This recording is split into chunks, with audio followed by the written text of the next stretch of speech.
We're gonna talk about comics from Devil's Due. It's something you wondered if Talking Joe would ever do.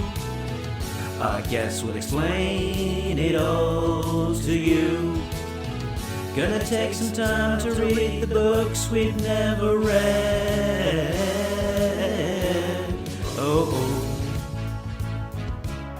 Hey, it's me, Mark, and welcome to Talking Joe, the best and longest running dedicated GI Joe comics podcast. If you're new to the show, you can find out all of those details about the show over at the website, which is talkingjoe.co.uk. Now, today we will be continuing our look at the GI Joe Disavowed era with Arashikage Showdown from Devil's Due in May 2005. And joining me to talk about it is my co-host. It's a guy who has never had a showdown about any sort of rash. It's a real American Tim. It's Tim Finn. Wow. Thank you, Mark. Hello, listeners. I'm glad we were able to clear the air about that ongoing saga. So this story comes to us from Josh Blaylock, credited as Story. I was going to say writer, but I think, let's leave it at that, Story. And while we're talking about Josh Blaylock, I actually reached out to him to get some recollections from him on this project, and here's what he had to say. Arashikage Showdown was a self-contained sort of Elseworlds project that we did. At the time, this was the height of our GI Joe license. Just, we were killing it. Just books were coming out every month. It was, we were just crushing it. And I wanted to do something different because manga at that time was this thing that had just started to really blow up in comic books and started to bring in new, completely different audiences. You really have to put yourself where the industry was at that time. So, it focused on Snake Eyes and Storm Shadow and the whole clan, and it dealt with a magical amulet that the clan had been secretly protecting for centuries, given to them by the Sun Goddess. I don't really remember a lot about the process of working on it, but I do mostly remember it sent me down a really fun rabbit hole, not only studying the real history of ninja and how that relates to Japanese politics and the landscape, but just the entire history of Japan itself and its military culture, going back to the samurai. So that's, it was just a really fun book, and I'm flattered to have you guys reviewing it all these years later.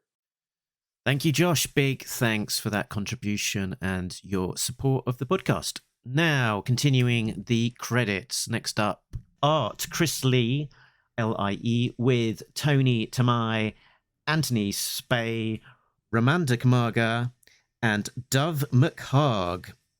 Marshall Dillon is on letters, with editors Mark Powers, Mike O'Sullivan, graphic design Evan Sweet, Marshall Dillon. And cover is Susan Lau. Let's have a look at the covers in the gallery. I love the cover. It is digitally painted.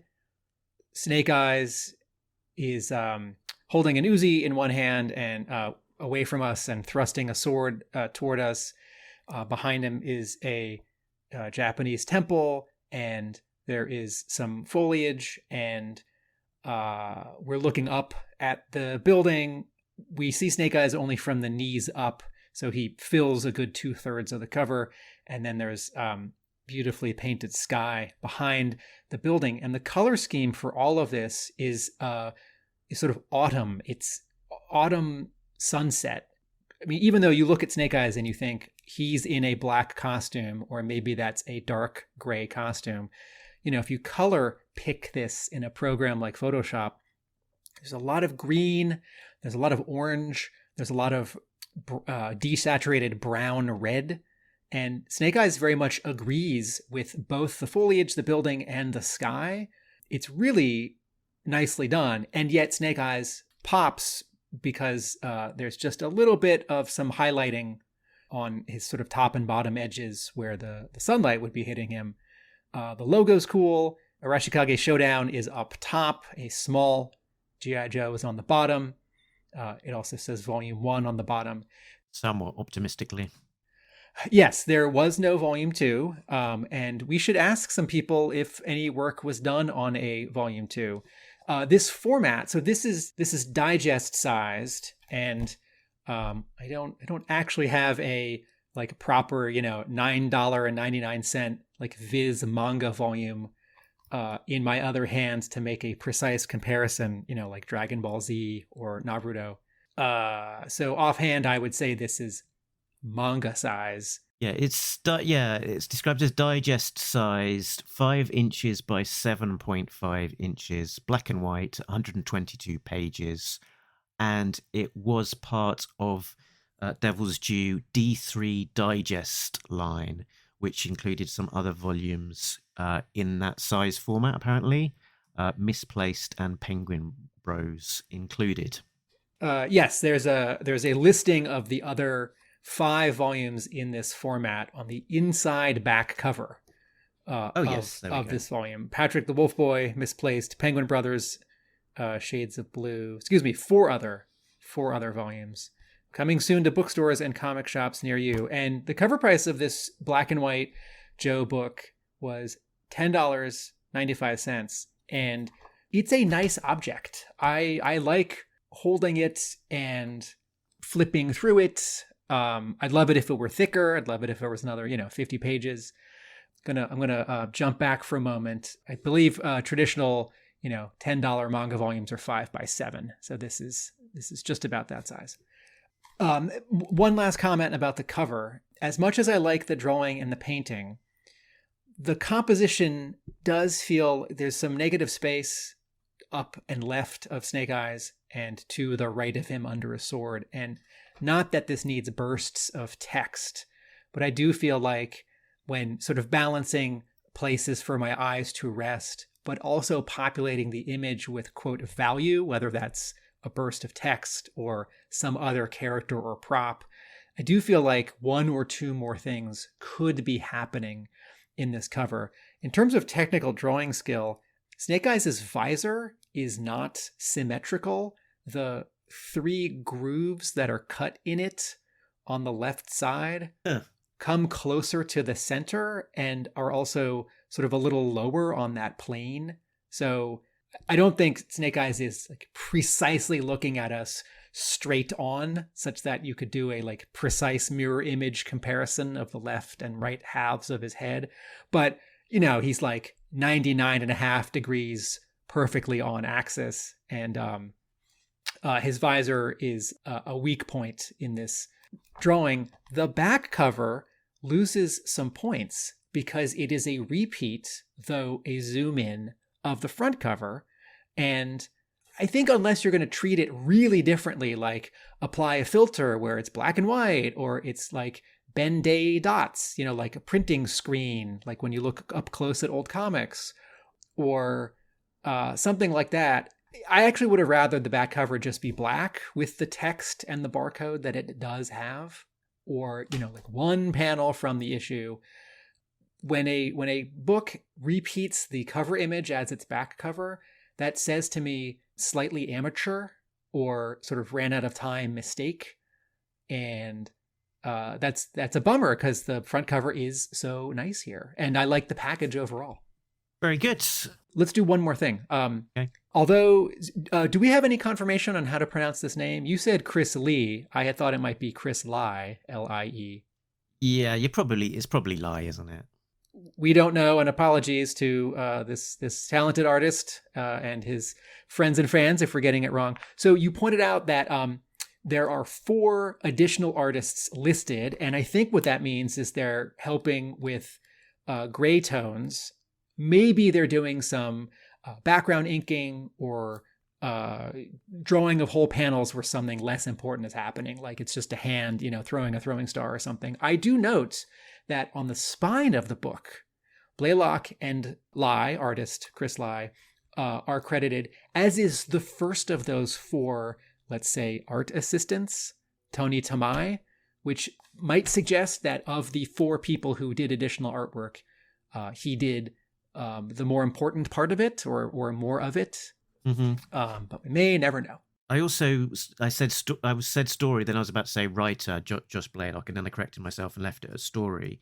We know from his work on the early issues of GI Joe from Image that he worked on with Stephen Kurth that he provided some pretty rough layouts for that, and it's entirely possible that he may have provided some layouts as part of his writing style, as a tool for his writing as part of this. And there was a couple of pages that I noticed that I thought I could quite easily believe that there's a bit of Josh Blaylock DNA in there. It's the one that made me think that the most was probably that page with the ninjas sort of abseiling is not the right word, sort of on the ropes. What would the word be for going on the ropes like Tomex and Zaymot down between two buildings? Zip lining? Yeah, like zip lining down from one building to the next to attack. And there's a page with them sort of dangling down from some handlebars on the ropes. So I think this is a reasonable guess that Blaylock did layouts or some layouts. I also think it is more likely that Blaylock did not. And here are my two very circumstantial evidentiary reasons. One, this is 2005. Blaylock is now in a busier part of his history with GI Joe in that 6-year span.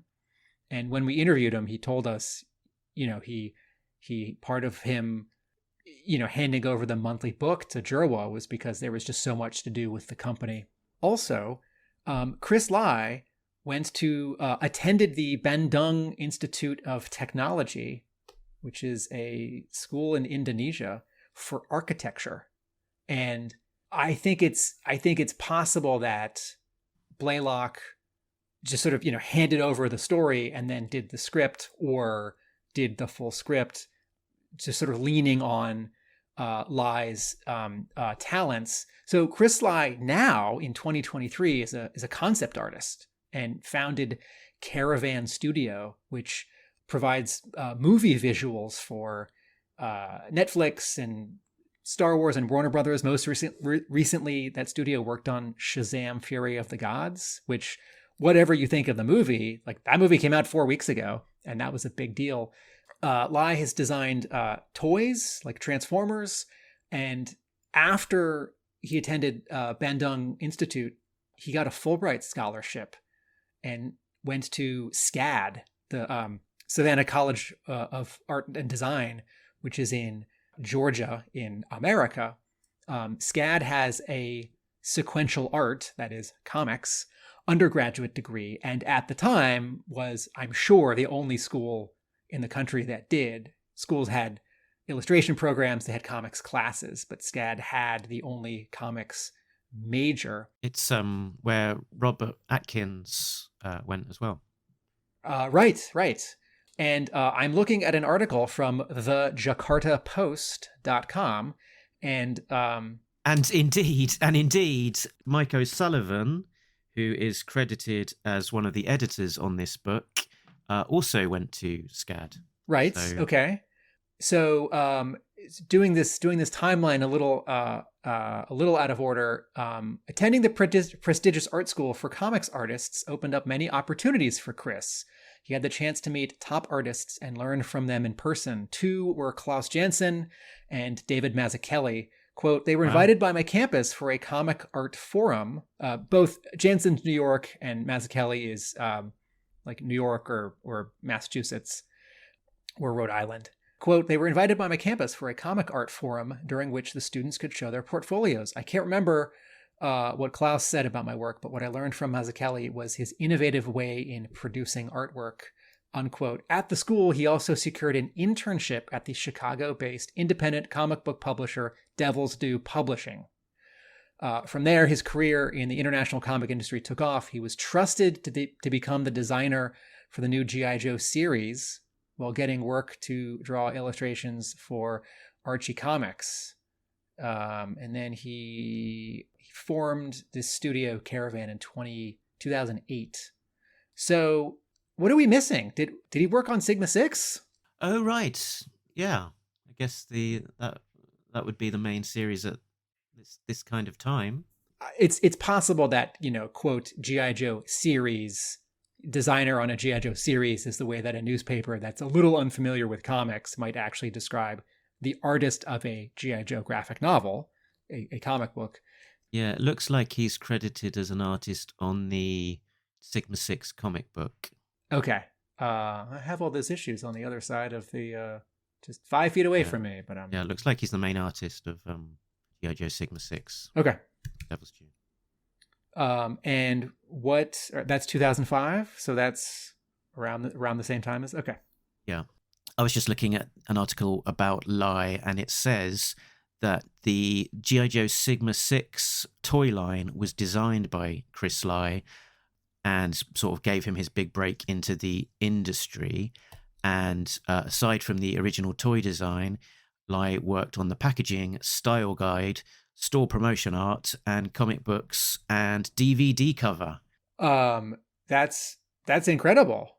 As Joe fans, I think we want some kind of consistency, and I think we've always been delighted and confused that the comic is so different from the show and the toy, like as little kids. And it's very cool that for a 2005 relaunch, Hasbro would have the planning to have one artist, a style artist, be so involved in all of them that you would get this consistency across the different brands. You know what I'm seeing? I'm on generalsjoesreborn.com. There's an interview with Chris Lai from 2009. And how did you get involved? Question: how did you get involved in the design process for the Sigma 6 toy line? Chris Lai: it was back when I was an intern at Devil's Due. Hasbro asked Devil's Due to do some sketches for the next toy line. I did some sketches. They liked it. Maybe it's because my Asian-influenced drawing style was what Hasbro was looking for. The next day, I started drawing the turnaround for Heavy Duty Duke Snake Eyes based on my inputs by Hasbro. They were looking for an anime influence. Did you do the art for all of the 8-inch figures? Not all of them. I started to draw the packaging art somewhere in the middle of Wave 2. Cool. But that's amazing as well, because I think when we talked to Josh Blaylock, I think he maybe his mind goes to some of the more negative aspects of the relationship when it wasn't working quite as well as maybe it could have done.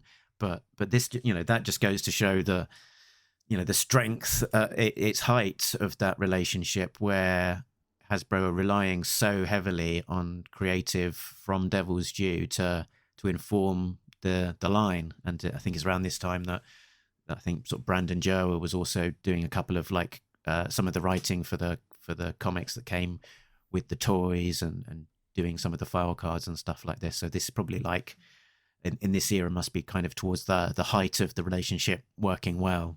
Yeah. Oh, Chris Lai drew the cover to GI Joe America's Elite number 25, the cover with every Joe.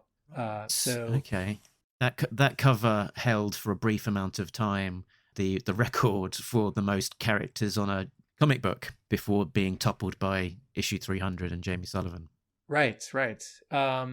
So Justin at General's Joe's asks, how hard was it to produce that cover? What kind of research did you have to do? It's pretty hard. It took me 2 weeks to finish it. I penciled it at 20 inches by 28. Thank God that my beloved editor, Mike O'Sullivan, was the one who did all the research and collect the reference. He provided me with everything I need. He's the best. And then another question. You also worked on the Sigma 6 comics as well as the packaging art. Which did you like working on more? Answer: both of them. The comic gave me more opportunity to understand how the characters act and move, while the art for packaging gave me more opportunity to draw characters with different costumes and weapons that are not in the comic. It's also kind of refreshing for me in the middle of drawing the comic. So bouncing around. So thank you, Justin Bell, for that.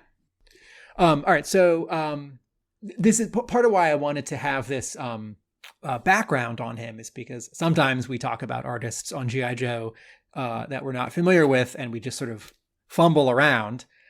Other times we interview them. But knowing his background gave me an appreciation of the artwork in this, because all the buildings look good, even though this is much more of a book about bodies in space, like the human form and action, and people on motorcycles and punching and flipping. And I think the art is good.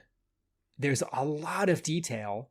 It is very much a black and white, quote, manga graphic novel with speed lines and a lot of very, very precisely drawn gear, like belts and straps, and lots of gray tones, lots of mechanical gray tones. And I actually think it's too much of that. I think there's an approach to black and white comics, which is, if you're going to use mechanical tones, like little dots or little, diagonal lines to make it like a medium gray or a light gray or a dark gray, that you can sort of replace the effect of color by having many, many different grays. And on the one hand, the art is really satisfying here because Lai and the team put so much into it. On the other hand, some pages get a little busy. About halfway through, I start having a hard time telling some ninja apart from other ninja once they're all in costume. And I actually think that the figure work and the sort of facial acting is good, and the like characters drawn in perspective, like believably someone's standing like on a floor in a room or like jumping towards the camera. I think all that's done well.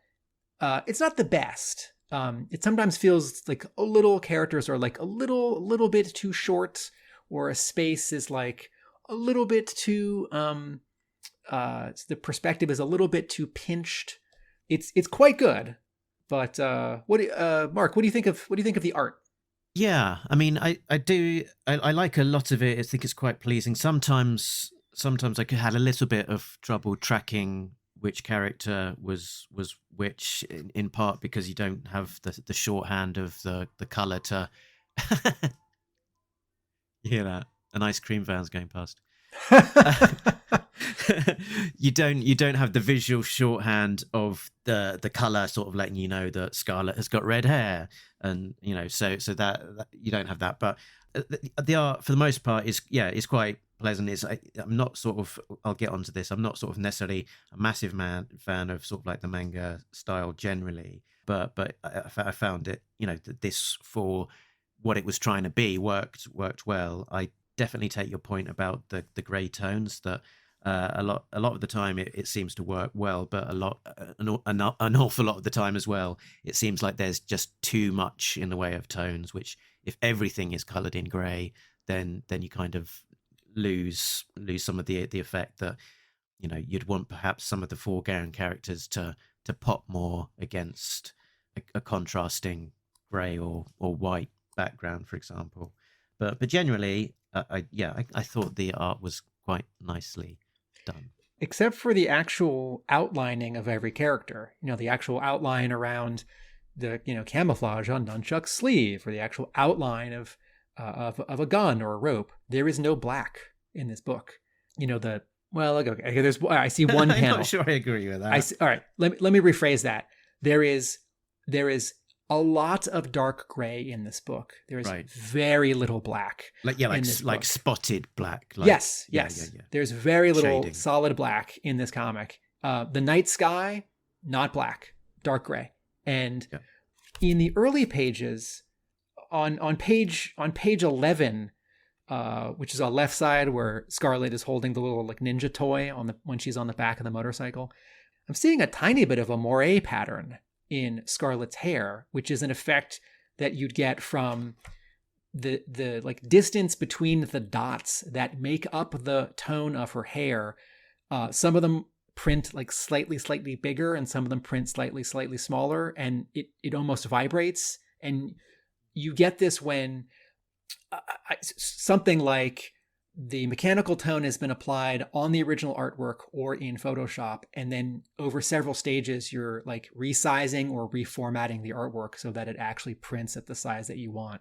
And there's a moire pattern on the table of contents, on the credits page, on the very first page of the book. You see where the sort of dots that are pushing the cover, which is now in a light gray, like further back, some of the dots are like darker than others. And here, just as a quick experiment, turn to like any 3 pages in this book and ask yourself if when there's a head and shoulders shot of someone just talking, would it give your eyes a little place to rest if there was no background behind those head and shoulders, if it was just white, just the white of the paper? Because that happens. There are some panels where there's no background, there's no door or wall or like nighttime sky, but it's still like a light gray mechanical tone. So I think my word for the artwork here is a little overdone. I've used this example before. The comic strip Doonesbury, which has been running for decades. It's a political strip. In Doonesbury, in a daily is always 3 panels, or it's always 4 panels. And the Sunday strip is always 6 or 7. And one panel in every single Doonesbury strip is 2 silhouettes talking to each other. Like if the 3 panels are like someone talking and then like the outside of the White House and a word balloon over it, and then like 2 people talking, one of those panels is going to be something purely black and something purely white. And Gary Trudeau does this either to save time or to give your eye a little variety, or both. And in Arashikage Showdown, every single panel is always drawn to its full amount of realistic detail. There's never a panel where Lai drops out some of the information for like emphasizing something else. And it's very cool. It can get a little bit much. Shall I do a quick plot breakdown for Yes. this book? Okay, right. Snake Eyes, Jinx, Nunchuck, and Scarlet are in Japan, led there by a mysterious message. They are attacked by the Omikana clan of ninjas by mistake, led by a man named Soga. Soga tells the history of the lost scroll of Tokagura, which could lead them to the jewel of Amaterasu. Before he's killed by a sniper, Soga gives them the scroll. The Joe ninjas follow the scroll's direction to a temple where Snake Eyes performs a kata, which grants them access to the jewel. But in a ninja heel turn, Soga returns from the dead. He faked his dead and steals the jewel. He was the baddie all along. Later, after Kamakura and Storm Shadow have joined the others, they attack Soga, the leader of the Nichira clan of ninjas, at his headquarters. After a major battle between the ninja clans, the Nichira are defeated. Storm Shadow takes the jewel of Amaterasu to a place near the top of Mount Fuji to hide it, using special jewel magic to make sure that it is hidden and never found again. Top down? I kind of went into this not remembering it at all. I have a feeling that at the time I might have even just skim read this and not paid it a huge amount of attention, because I think I had a bias against it. I thought going into it, this is probably not going to be for me, and I don't think I'm going to like it. But actually, I was pleasantly surprised. I thought the story was nicely done, the art was solid, and it was a lot of fun. And sometimes you feel like stories have to have a lot of weight to them, to have be meaty and poignant and mean something. But sometimes a story can just be fun, and that's good too. And that's what I felt like it did for me. That it was just it was a fun ninja jaunt, and that I didn't need to take it all too seriously.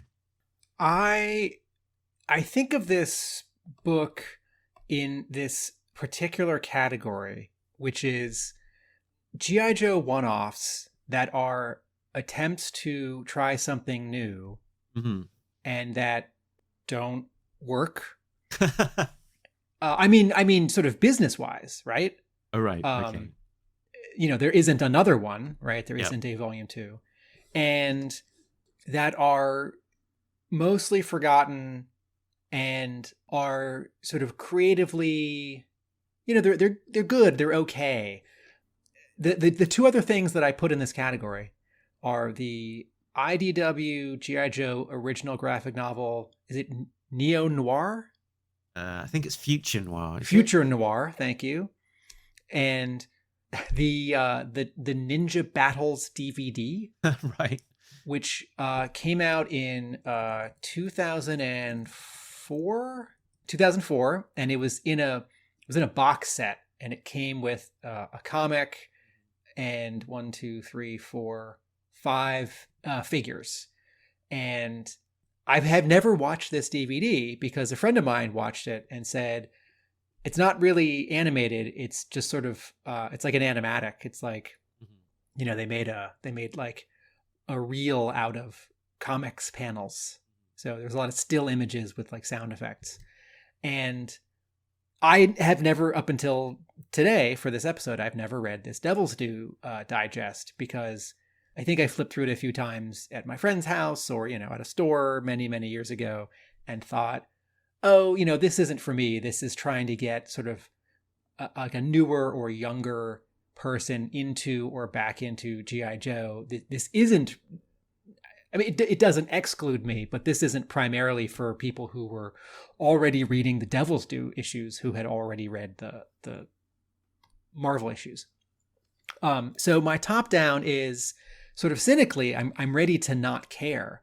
But actually, ever since you and I remembered that we should read it for this show, I've been really looking forward to it because, man, the pressure's off.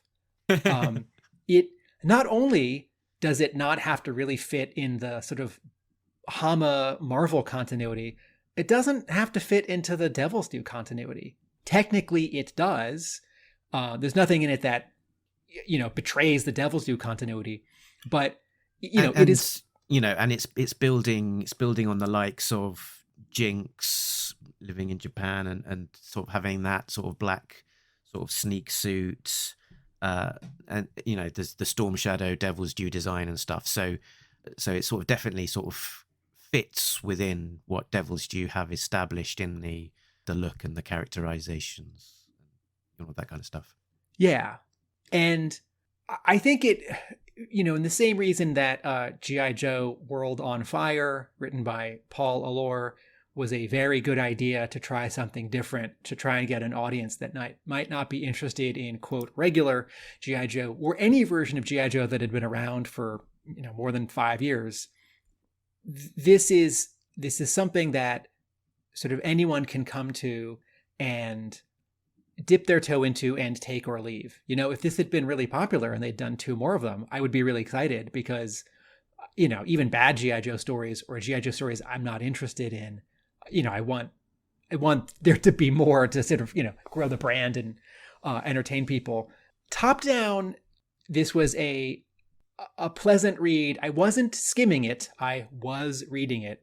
But because it's so light in terms of sort of story, I didn't have to pay my bestest attention to it. But I did have to focus on the artwork because there are a lot of characters in it. And the final, you know, fifth of the book gets really busy with people. Many, many, many people. The other thing that this sort of reminds me of, it sort of looks ahead to the Snake Eyes movie. Yeah.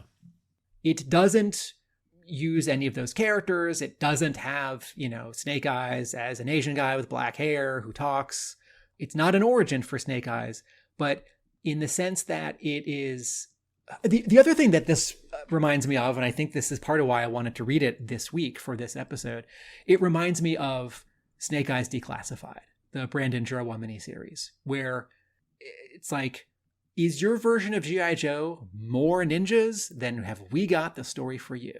Here's a movie that's just the ninjas. Here's a miniseries that's just the ninja stuff in chronological order. Here's an OGN that's black and white and small and drawn in a manga style, right? And so this sort of like cottage, not industry, but this like cottage, this little slice of the G.I. Joe pie that's not about people in green back on base, you know, like fixing a tank, you know, or like, well, we're flying through the Himalayas and we've got some CIA guy with us who we don't know or trust, and he's telling us we have to rescue this hostage. It's like, no. It's Japan. And cherry blossoms and swords and that tattoo and and people.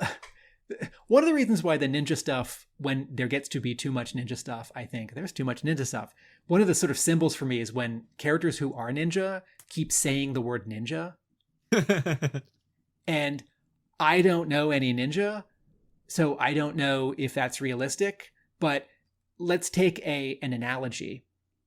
Recently, I've been watching some samurai films, some Japanese samurai films from the 50s and 60s. And the samurai in the films don't keep saying, like, I'm a samurai, come samurai. You know, they sort of say the same thing without those words. You know, it's like, I'm an honorable warrior, come on, everyone.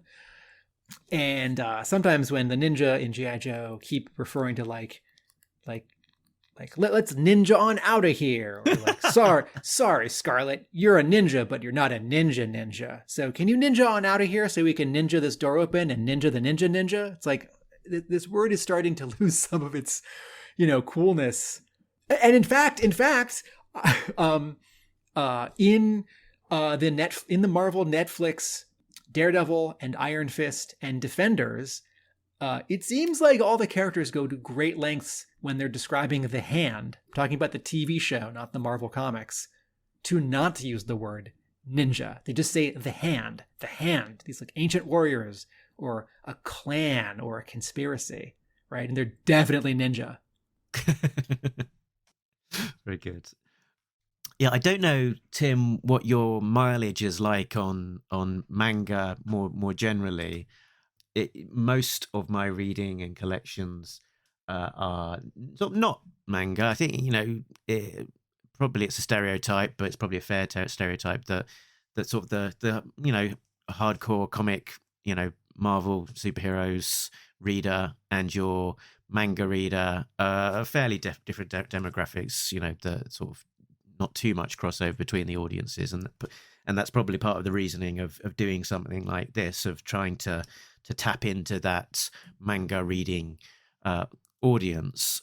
But you know, I have read some manga, and it was quite fun to see the team leaning into some mangaisms and sort of not just telling this like a regular issue of the Devil's Due monthly series, but just drawn in a slightly different style. It is definitely kind of leaning into the elements that make manga, like food, sort of lingering on some Storm Shadow's nice dinner, like some comedy moments, like there's I think someone at some point, it sort of gets a bit shocked and looks like they've wet their trousers. There's sort of some of that kawaii cuteness with Scarlet buying a little trinket at the airport. These kind of things, and which made it sort of feel like, actually, you know, they're making an effort for it to be, you know, more in the style of manga than just purely you know, a visual style. My manga consumption, it's pretty narrow. I'm interested in Tatsumi's alternative stories that Drawn and Quarterly has published. I have read Akira, and I will read anything that Tezuka writes and draws. And his Phoenix, which is sadly out of print right now, is some of my favorite comics of all time, right? It's like GI Joe Special Missions is my desert island comic, but if I could pick 3 or 5 series, Tezuka's Phoenix would definitely be in there, like, you know, and deceptively simple art. So the more mainstream or popular stuff that this GI Joe story might be better compared to, you know, the manga stuff that I think of, you know, right now is the stuff that's really popular and has been really popular for the last 5 or 10 years and connects with a game, a show, a movie. So, you know, One Piece, Naruto, Dragon Ball, Pokemon. And, you know, we keep those sort of main series in stock in my store as best we can. So it's funny you mentioned the sort of cute bit with Scarlet with the trinket that she bought, because I actually was going to give that scene, which if you are counting is on page 11, I was going to give that the J. Cordray No Devil's Due Award for getting Scarlet wrong. If you're new to our show, Jay Cordray has been a host of many of our Devil's Due episodes, and he and I have both regretted when a writer in the Devil's Due run gets Scarlett's characterization wrong, and or gets a female on the Joe team overly emotional and she cries when we don't see any men crying. She's on the. Another problem I have with this scene is that they're just having this whole conversation on the back of a motorcycle, and motorcycles are loud, and they're driving at, I don't know, 50 miles an hour, and the wind is blowing by, and you need to yell, like if you and I are standing next to a helicopter, I would not sound like this. Mark, what a fun trinket we just bought. I'm glad we're meeting in person. Let's record an episode, right? I'd be like, Mark, come, right, exactly. So I thought that bit was dumb. I had a slight niggle with this one, and that was it. And that was that if you're on a motorbike, I think you don't drive it one-handed while looking over your shoulder. That sounds like a recipe for disaster. I mean, you in the sort of coolest GI Joe way possible, absolutely Snake Eyes would drive a motorcycle one-handed because someone's attacking him. But yes, to put his hand up to sort of say like, yes, I will take that fun trinket from you, betrothed, or no, put that toy back in your bag. We'll continue this conversation later. The little like hand gesture Snake Eyes does. The other thing I didn't like about this scene is this is now on page 12, which is a right side, right? And she's still on the back of the motorcycle. He's still driving the motorcycle. And you can see a car with Jinx parked on the bottom right. There's some inner monologue. There's some narration. Yep. Scarlett isn't usually so carefree. It's moments like this that he treasures, all too rare in their line of work. He would tell her how he felt if he could. His voice is one of the many things sacrificed in service to his country. Nope. He would tell her how he felt if he could. Like, too on the nose, too literal. Like, Snake Eyes can communicate. He doesn't. So, by one sort of wrinkle, that bit of narration is correct. Like, he can't tell her, he won't tell her. But Snake Eyes does communicate. Like, he takes her hand, or he puts her hand against his face. We have seen this, right? Or in, episode 3 of the animated series, in the first miniseries, when he's being exposed to the radioactive dust after the glass has come down, and he puts his hand up to the glass, and Scarlett says, he sacrificed himself for us. And then he like steps back until he's in shadow, and then, he gets saved by the old wise man. So I feel like this is getting Snake Eyes a little wrong. And while I'm on the topic of getting Snake Eyes a little wrong, there are two places where Snake Eyes has a facial expression, which I don't really like. On page 38, Snake Eyes, let me turn to it. I actually cut up little post-it notes. So 35, 36, 37, 38. On page 38, this is that same panel where the sushi delivery guy has urinated himself and runs away. And I thought this joke was too cutesy, but maybe I don't know teen manga well enough, and maybe, to your point, it's perfectly in keeping here.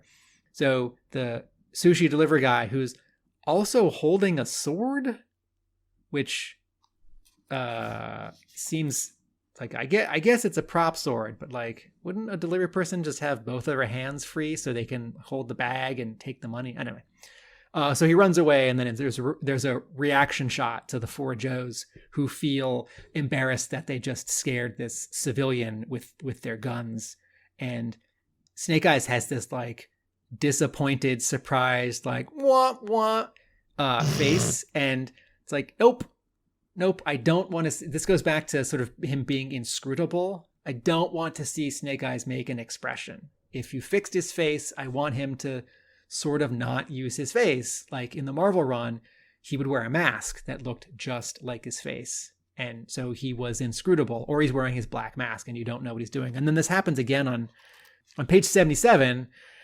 This is when Kamakura shows up in this little two-door car that he's put on his credit card, and there is this little like dinky two-door car shows up, and there's a reaction shot of Snake Eyes, Scarlet, and Jinx. And Jinx is saying, and Snake Eyes has this smile. And it's like, wait, Snake Eyes, do you think it's funny and embarrassing that your apprentice got here in the most embarrassing way possible? Renting a car, an embarrassing car. Like, oh, don't do that. It's mean and out of character. Like, Snake Eyes should just have a straight face here. And then like Scarlet and Jinx can be like, Kamakura, you're here. Or like, what a silly car. Or like, is that your favorite car? Or, whatever. We skipped past quite an important point that you mentioned about the link to the Snake Eyes movie, which is that the MacGuffin introduced in this book, the Jewel of the Sun Goddess Amaterasu, was the same MacGuffin in the Snake Eyes movie, Jewel of the Sun, the magical jewel that the main baddie is after, that gives him magical powers. And indeed, we spoke to Josh Blaylock just before the film came out, and then shortly afterwards, he followed up with an email sort of expressing his surprise that one of his creations that only featured in this one little book, literally little book, ended up being such a large part of this big blockbuster movie. Yeah, that's weird and disappointing and wonderful. We know that when the movie people were getting G.I. Joe material from Hasbro before the rise of Cobra, it included Sigma 6 and Devil's Due stuff. That the people who were developing and writing that first live action G.I. Joe movie were not by any means like only looking at the Sunbow cartoon or the Marvel issues. And so it's by one token surprising that sort of this like thing off to the side at Devil's Due would show up in a later G.I. Joe movie. But, the way that movies get written and the way that like a movie treatment or story or a draft of a screenplay will have multiple lives, or, it's like, okay, this person has left this project. We're dropping the script. We're going to start a new script. I'm not saying this happened, but this kind of thing does happen, right? So this person, the producer, the writer, were working on this version of the movie. They left. We're dropping that script. We're starting a new script, but we actually do want to use one element from the previous script. So the people who wrote that script get their name on this new version as story credit, even though they didn't sit down with us and develop the new combined story. And so it is not surprising to me that the people who wrote, I think there were 3 screenwriters credited for Snake Eyes. I don't remember. It's not that surprising to me that when they sat down to write a movie that wasn't too much about machine guns and like folks back at the military base fixing tanks, but it was in fact about ninja stuff with this clan in Japan, they grabbed up the ninja stuff about this clan comics. And here's another, I think this one's really inadvertent. Here's another connection, or I should just say similarity, between this OGN and the Snake Eyes movie. There's just a little bit of sort of the rest of G.I. Joe and Cobra making a cameo appearance here, where we see in one scene Zorana and Thrasher, and Road Pig gets mentioned, and then we see Heavy Duty, and it's like the size of my pinky fingernail. It might be Shockwave on the APC. Someone in a cap, yeah. Yeah. In the same way that in the Snake Eyes movie, we very briefly see, one other Joe agent and one other Cobra agent. So I've been a little hard on this for a few minutes, so I'm going to point out something that I really like. On page 28, there's a great sound effect. When Snake Eyes? Yeah, it's Snake Eyes, right? Snake Eyes smacks one of the bad ninja with his right hand, and the sound effect is thrack, and the K gets covered up by the hand, and the ninja says, oof. There are a couple places where this feels like it's lacking some of that sort of military combat fight realism that I'm used to in a lot of GI Joe stories, even the stories that are like all ninja action all the time. And on page 35, which happens just after the thrack sound effect, the four Joes have tied up Soga in a chair, and the apartment or condo has been trashed. And all four of them, Scarlet, Jinx, Snake Eyes, and Nunchuck, are pointing their pistols at Soga, and they're all standing like 6 feet away from him. And it's just overstated. And I feel like if this is in Blaylock's script or plot, Lai needs to dial it down. If Blaylock left it sort of open and Lai draws it this way, because it's like, this guy's really dangerous. He just invaded our home. And with, and you know, we need to sort of keep him under with a bunch of other ninja.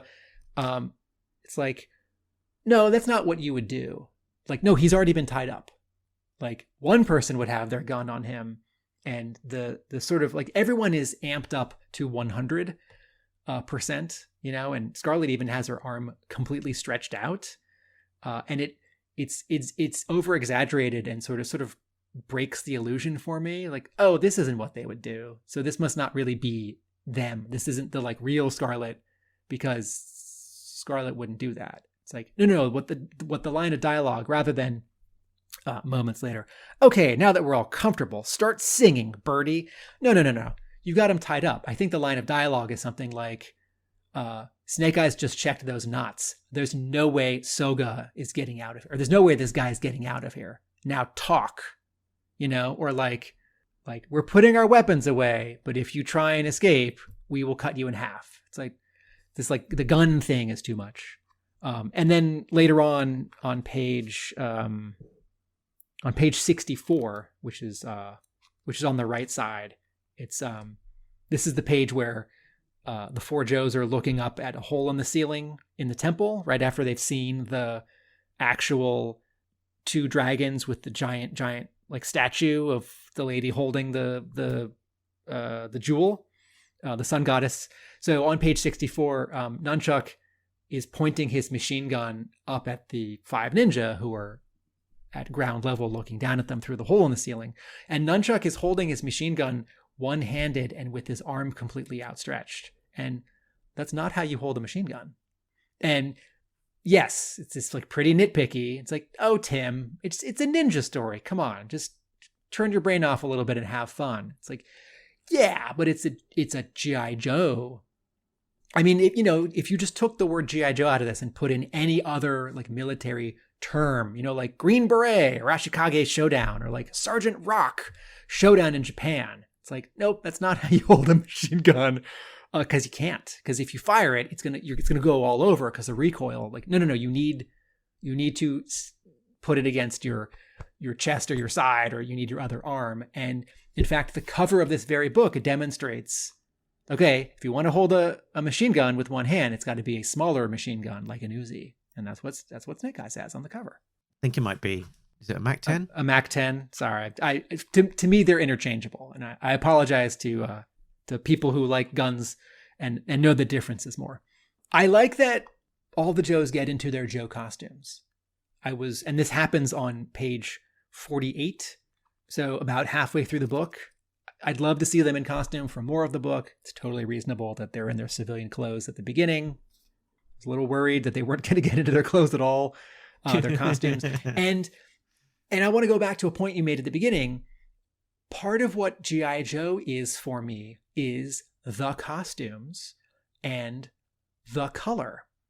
All of the colors. You know, like issues of, Wolverine, where Wolverine is just wearing like regular shirts and regular pants, and he's just being sort of an anonymous killer.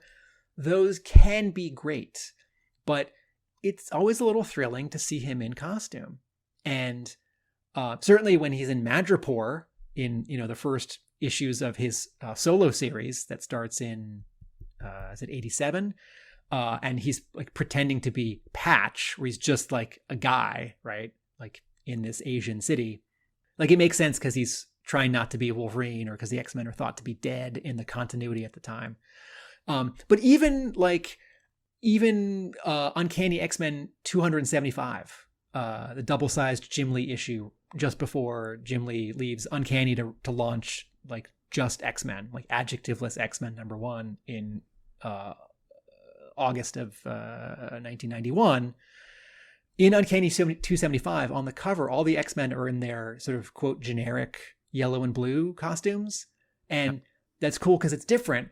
But it's like, no, Wolverine's costume is cool. It'll never not be cool to see Jim Lee draw Wolverine with his weird, like, fin mask, like Jubilee's costume, just her clothes. But like, no, that's fun. That informs her character. If Jubilee is wearing the generic, like, yellow and blue thing, like, please give her earrings and her sunglasses. And let's say she's not wearing them. It's like, well, this could sort of be anyone. And so this book is a little less fun for me because there's no color. It's a little less fun for me because they're not in their costumes.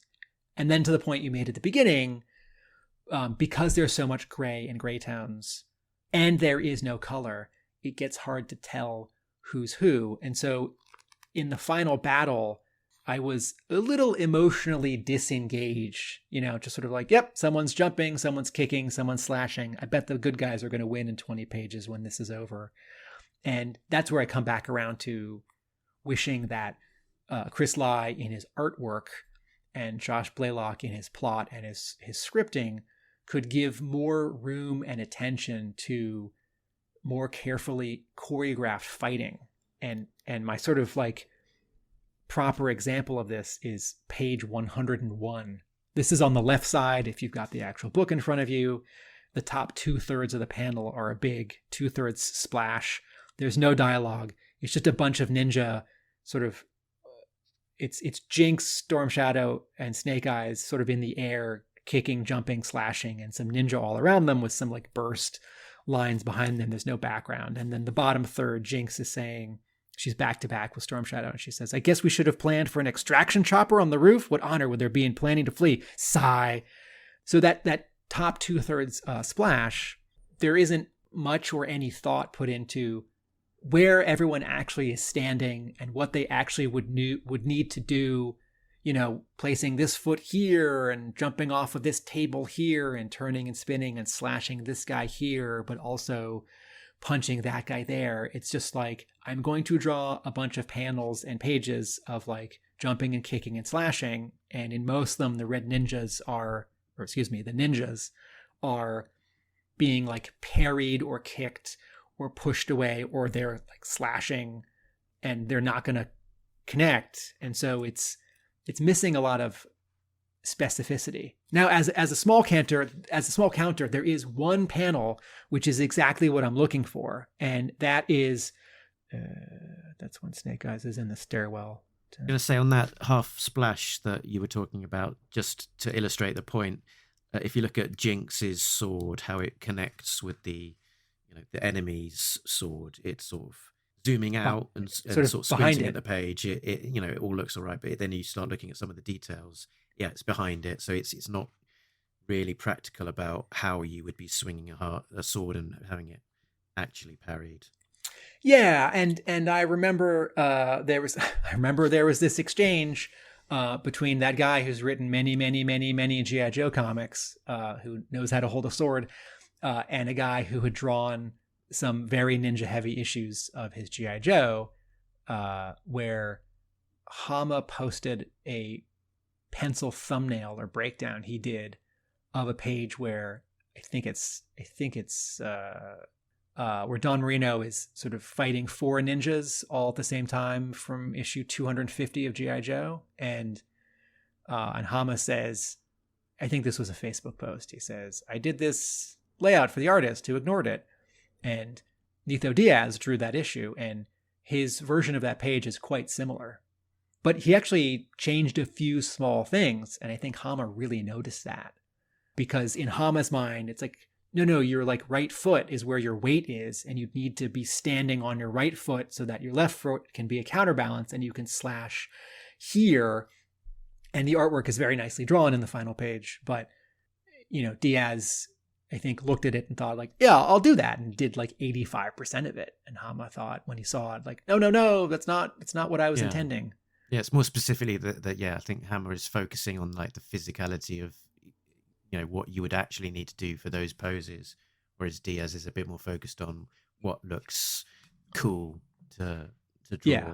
And Hama has admitted many times in interviews that his style of drawing is not the popular cool style of drawing, and he's also very focused on storytelling. I do want to point out, because I'm being hard on Chris Lai here for the fight choreography and artwork, that 5 pages later, this is page 106, he does the thing that I want him to do. And there's this really great, it's slightly more than 2/3 splash page. I'll say it might be 4/5 splash page. Snake Eyes is jumping down in the stairwell and taking out 4 of the bad businessmen all at the same time. Snake Eyes is with his right foot, kicking one of the guys in the face, with his right hand still holding a sword, smashing one of the guy's faces down into the steps, with his left foot kicking a guy in the face, who is then pushing into the guy behind him. And in fact, Snake Eyes isn't even shooting any of the guys with his left hand, which is holding his Uzi. That's just firing up in the air. And there were some parts of this ninja getting out in the stairwell, which was a little underdeveloped. But I saw this page and I thought, yes, that's very specific. And Blaylock's plot may have been like, make sure whatever Snake Eyes is doing, he's taking out as many guys as possible. Or it may have been, sort of limb by limb, like right arm up, left foot up, left foot down, kicking a face. We've talked about sort of what the story is similar to and how it feels to have a self-contained story.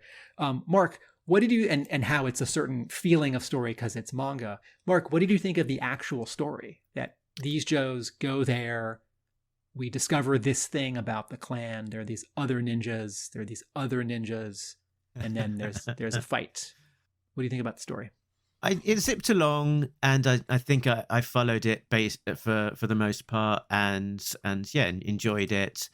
There were moments where I was thinking to myself, this is getting a bit exposition heavy. Am I going to have to pay attention to this? Is it gonna crop up later? And if I've not been paying attention, will it confuse me? But I mean, it's fine. It's we talked before about kind of my favorite type of GI Joe and sort of the pure ninja and more fantastical elements aren't the stuff that appeal to me quite as much. But yeah, I felt like it zipped along, and the storytelling was for the most part clear. There was a couple of bits where I had to pay a little bit of attention as to who's who, but so nothing was ever unsurmountable in terms of any confusion that I couldn't get past. But bright and breezy, a fun read. There was one moment actually. There was one moment that sort of made me stop and go, "What is going on here? Am I just missing something?" And it's the moment where they're getting towards that temple on the first bit of the searching, and they've stopped in their cars, and Scarlet says, "You're not going to just leave your car there, are you?" Jinx, "Why? You Americans are so paranoid. I'm always worried someone's going to steal your stuff." And he says, "Don't worry, I've got it under control. Give us a second and we can go." And it looks like they are just grabbing like the grass on the floor, like the turf, and just pulling it over the top of the car and the motorbike. And I'm just thinking to myself, that's not how grass works. That you can't just, grab the floor and just rip it and pull it over like it's a duvet. What's going on there, Tim? This is not what it is at all. I thought this was a homage to the amazing Chuck Jones Looney Tunes cartoon from 1952, Feed the Kitty, where the big mean dog, Mark Antony, adopts this tiny black and white cat and thinks that the cat gets baked in a cookie. And at, I think, the beginning and the end, when the dog is loving this tiny, tiny kitten, the kitten walks along the cat's back with its claws and then circles and then curls up and then nestles in and purrs. And Mark Antony looks at the camera and makes some amazing faces and then pulls a little bit of his own fur over the kitty as if he's tucking in the kitty sort of with his own back as a comforter or a blanket or a duvet. Yes, I actually thought when that happened that I wondered if that was a little miscommunication between Blaylock and Lai, as if Blaylock had written something slightly different and Lai drew it in an incorrect way, or Blaylock described that and then like somewhere along the line there's a word balloon that got dropped that's sort of where someone's explained what this technology is. Like, all I need is one balloon and Jinx to say something like, "We left some fake grass carpeting here to hide our car." I don't know. Yeah. In terms of me following the story, I got a little confused at page 68 and 69 when Kamakura enters, when he shows up. So I'm starting from 64. That's the page where Nunchuck has his arm straight up with the machine gun. So 65, 66, 67. Okay, so 68. So someone's in the temple and they're looking up at the hole and someone says, "Are we just going to leave them here?" And then someone else says, "Now we're up at the ground, at the surface outside, looking back sort of into the hole." And a word balloon trailing back down into the temple cave says, "There would be no honor in killing them. If they live, they can live if they make it out of here before they starve to death." And then someone who's just made it to the top by climbing sees someone who's unconscious on the ground in the foreground, and then there's a reverse angle and he looks up and it is Kamakura, and the guy who just climbed out says, "What the?" And then you turn the page, so this is now page 69, and Kamakura kicks that ninja. This is where the sound effect is whack. But that ninja who just climbed out has been sort of white or very light gray, and because of the like shading in this panel, now he's dark gray.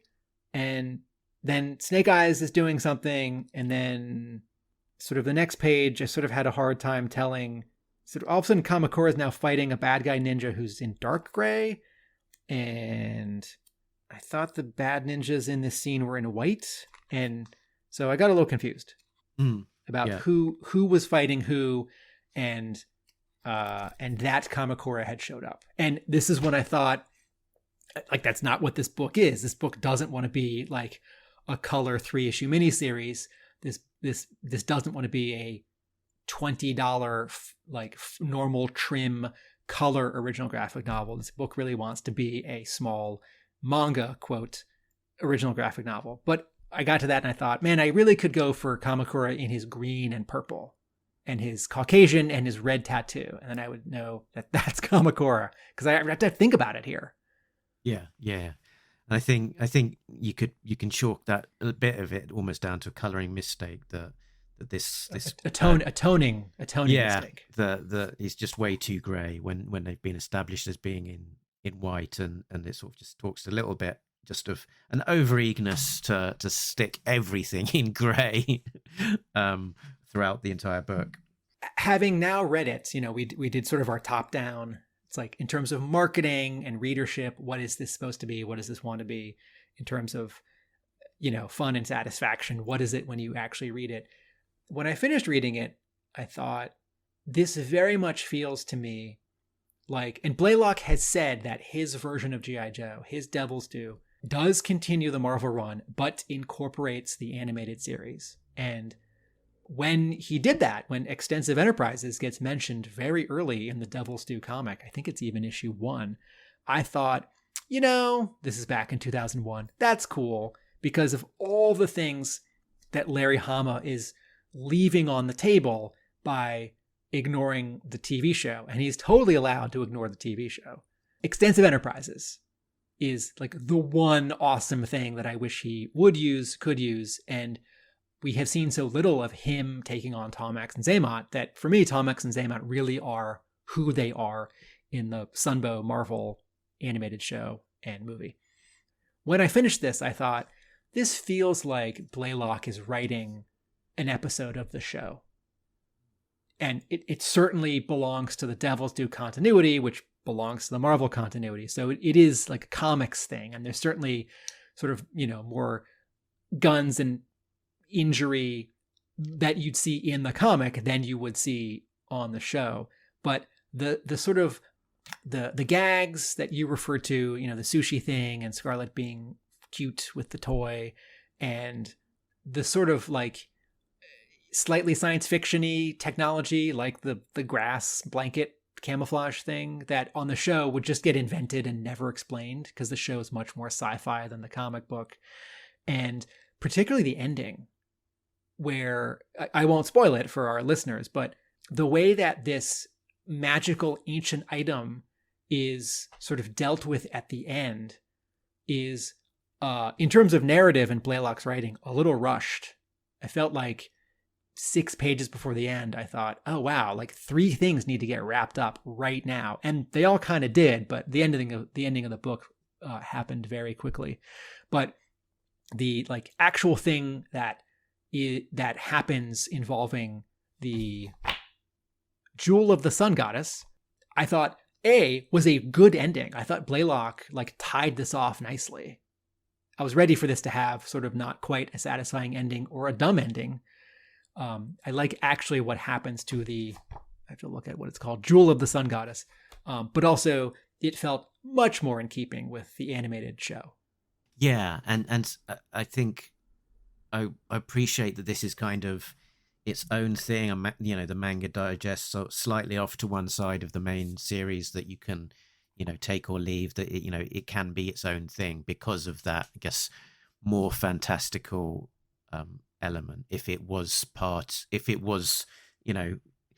in color, printed as a normal comic book, maybe as a miniseries, maybe as part of the actual GI Joe run itself, I would be, I think, less receptive to that because I'd be like, yeah, I'm not sure that level of fantasy lives in my GI Joe world. But with it being to the side as its own thing, I'm a little bit more forgiving on that and go, okay, that's fine. This I'll give it a free pass to be its own thing and do that sort of stuff.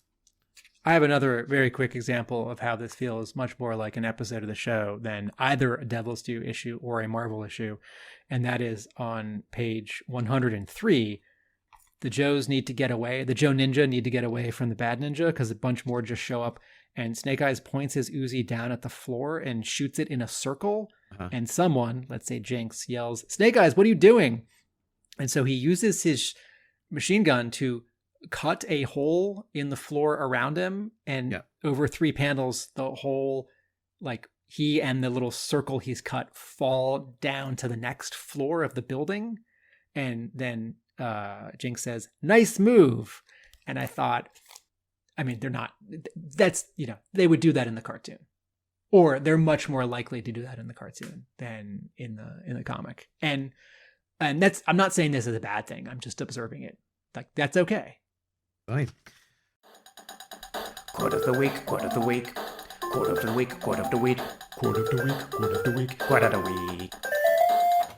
And I did have a favorite line of dialogue, which just makes me look like a jerk. So I'll say it as a joke. This isn't really how I feel. Kamakura says, "We really should have planned this better." Because the mean version of Tim, the podcaster, who trashes lots of G.I. Joe comics, would be saying, like, fist shaking, like, "Devil's Due, you didn't plan this well enough." And I think this is a fun object, and it's not my favorite Joe story, and it's got some problems, but I very much appreciate the experiment and the format. And like I said at the top, because of what it is, it doesn't have to be my GI Joe everything, and so it can be someone else's GI Joe something. And I wish it had been a success, and Devil's Due could have done a bunch more. And I wish, because some of those they would have done them a little differently, one versus the other, and one or two of them I would have loved. Should we give it a mark? Is that the next thing we do? Yeah. Yeah.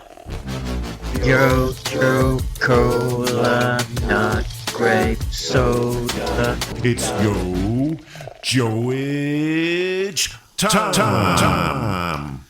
So I'll give it maybe a 6.5. Solid. I enjoyed it. I went into it thinking that I was going to be disappointed or not enjoy the experience, and I came out of it feeling quite satisfied that actually that was that was a decent read and quite a fun experience, and not really anything in there that I actually objected too strongly to, and beyond that it wasn't just okay, that passed the time. It was it was a good read, so I was satisfied. So that's a strong 6.5 from me. I will give it a 5. It's fun. It's okay. I would read this again, but it still needs a lot of developing in art and story, but I applaud the format and the effort. What I think also at the time, I'm sure at the time, I was wary of, quote, American manga, where someone not Japanese and not in Japan would write and draw a comic that's in black and white, that's in a manga style, and call it, quote, manga. And that always irked me. And I think in 2005, when this book came out, I would have definitely still felt this way. So I think part of my lack of interest at the time was that there was a little bit of this sort of fake, poser quality to this. Like, not that it was pandering. Well, maybe that it was pandering, but in the years since, it's sort of like hip hop. It's like you don't have to be an American to make hip hop. And a friend of mine knows a lot about K-pop, and he was telling me all about this band, this K-pop band that is all Japanese singers who live in Seoul, who record in English, and they have popular K-pop songs. And so at a certain point, one of these styles or movements becomes so big, it doesn't work anymore to restrict it only to its place of origin. And while I'm still a little less interested in, quote, manga drawn by maybe just anyone as opposed to someone who is in Japan, there are more and more people who can draw, quote, manga who aren't Japanese, and that material is popular and is selling. So I'm sure that in 2005, had we recorded this episode then, I would have said, this is fake manga. It's not fair. Like finger wag at Blaylock.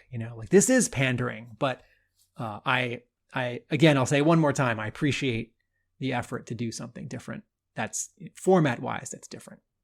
Very good. So I think we are all done with the Arashikage Showdown. Next time on Talking Joe Disavowed, we will be continuing our jaunt through the Devil's Due era.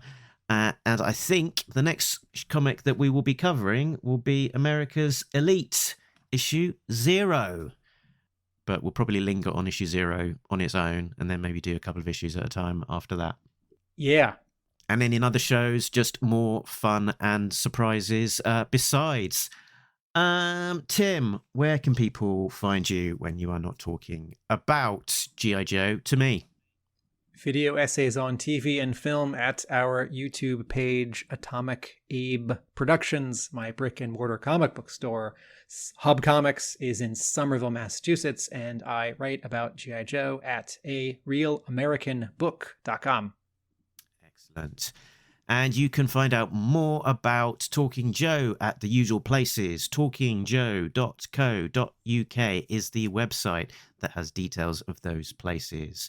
Facebook, Twitter, Instagram, and more.